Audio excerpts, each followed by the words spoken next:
Warahmatullahi Wabarakatuh. Saya Nur Hidayah dari TK Pertiwi Kelangenan Kabupaten Cirebon, CGP Angkatan 1.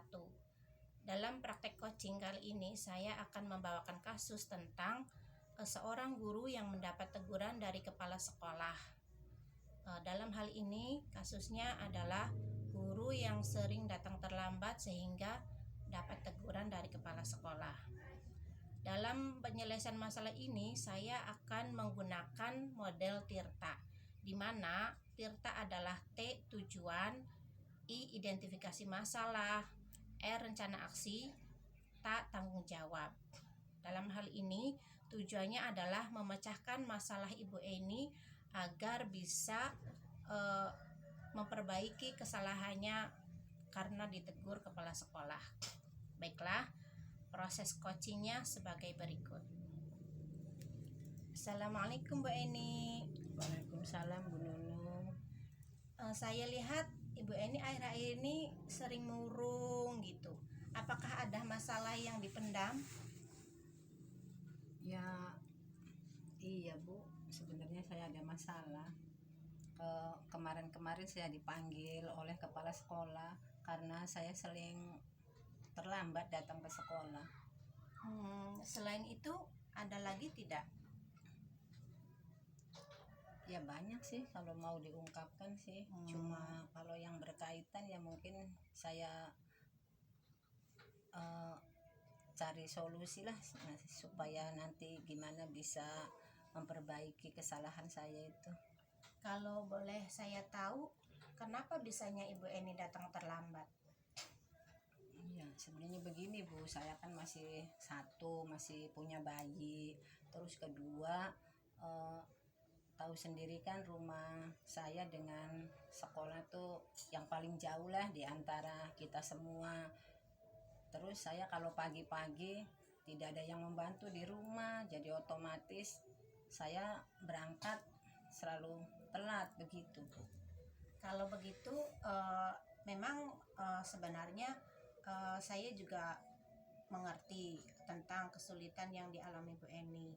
Tapi sebagai guru kita kan harus disiplin waktu karena kepentingannya bukan untuk guru dan kepala sekolah saja, tapi dengan anak-anak. Nah, kalau demikian kan ada pihak yang dirugikan. Nah, dalam hal demikian kira-kira apakah Ibu Eni ada sesuatu hal apa gitu yang harus dirubah supaya tidak merugikan kedua pihak? Iya. Ya mungkin dalam hal ini saya akan memperbaiki diri, mungkin harus bangun lebih pagi, lebih persiapannya lebih lagi lah waktunya gitu, supaya tidak buru-buru. Terus juga saya mungkin harus minta bantuan orang yang bisa dipercaya untuk menjaga anak saya. Kalau menurut Ibu gimana? Ya, itu memang harus komitmen dengan keluarga juga ya. Tapi di samping kita ada kerjasama dengan keluarga, apakah ada teman sejawat yang kira-kira bisa membantu mengingatkan atau memberi support begitu, Bu En?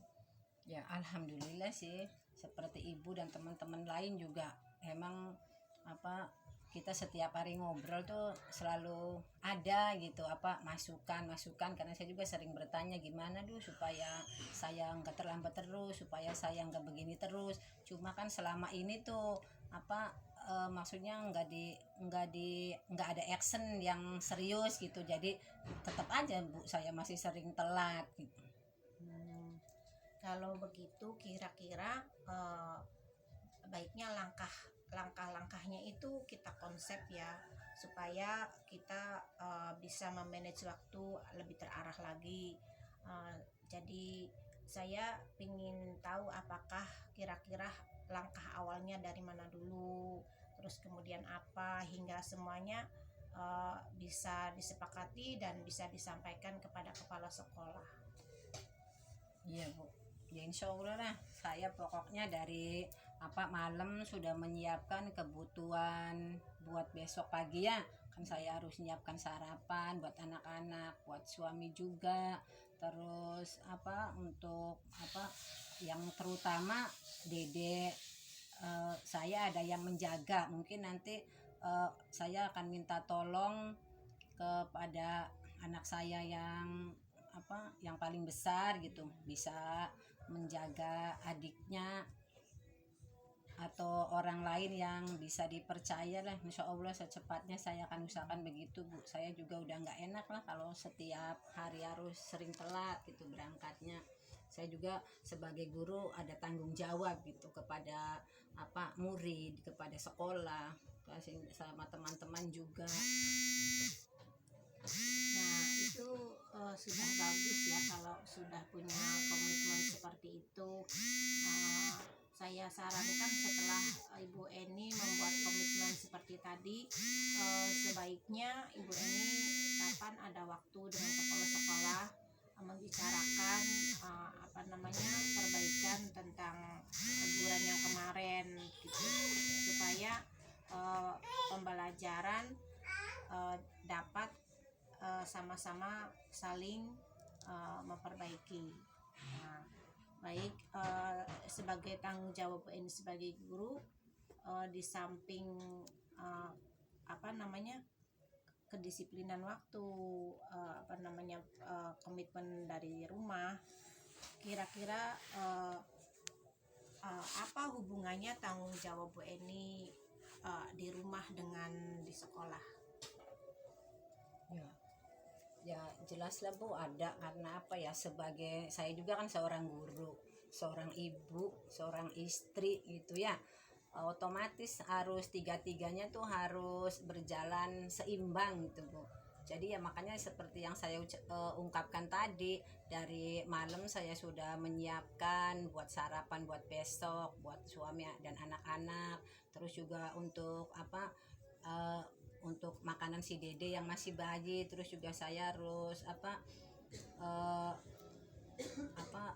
harus ada orang gitu yang saya percaya untuk menjaga Dede selama saya bertugas gitu, supaya saya pagi bisa berangkat tepat waktu, tiba di sekolah, dan saya juga tidak melupakan tugas saya sebagai seorang ibu dan istri begitu Bu.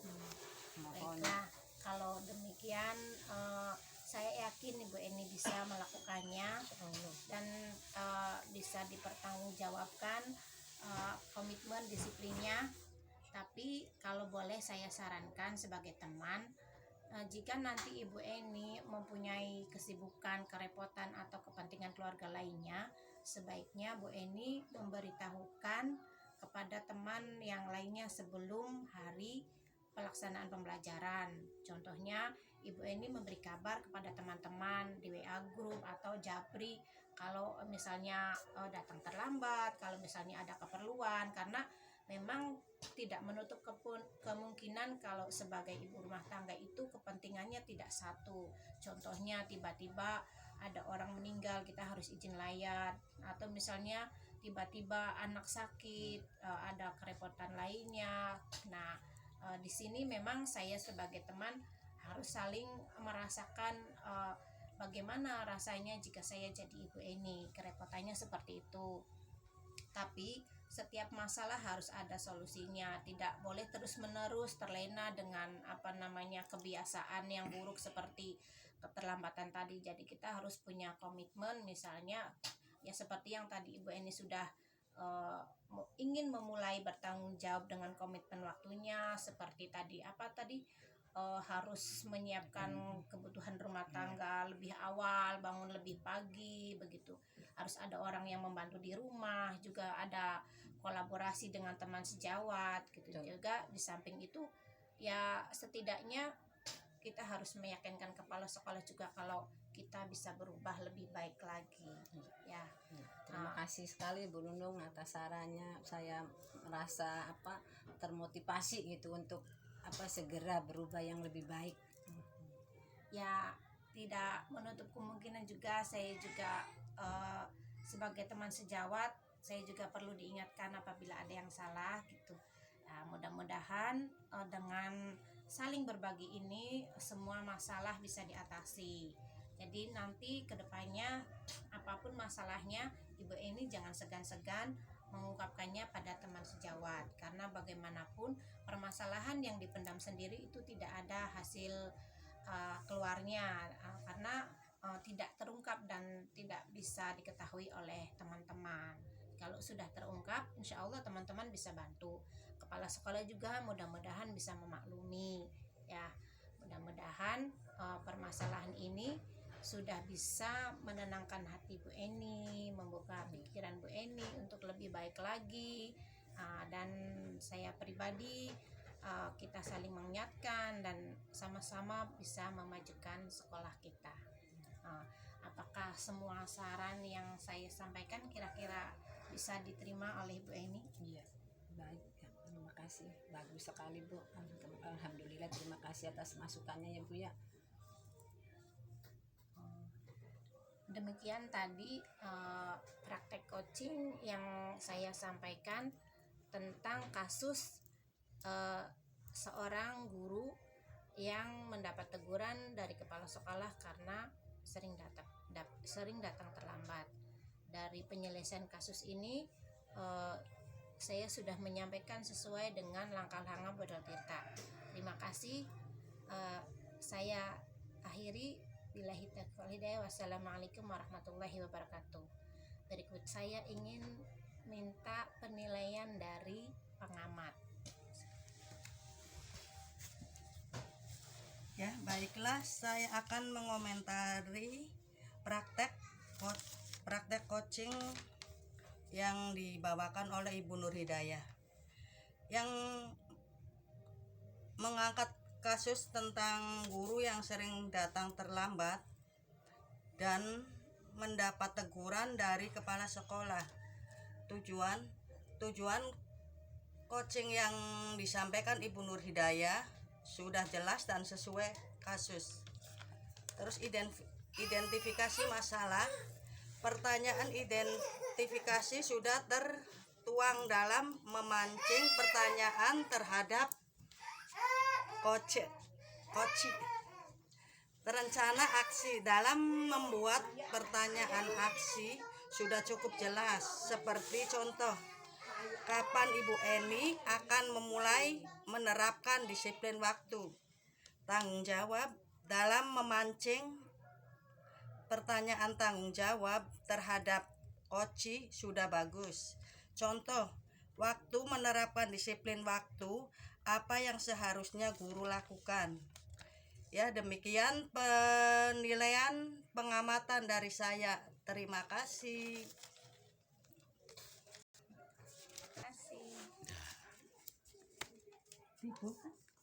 Berapa menit?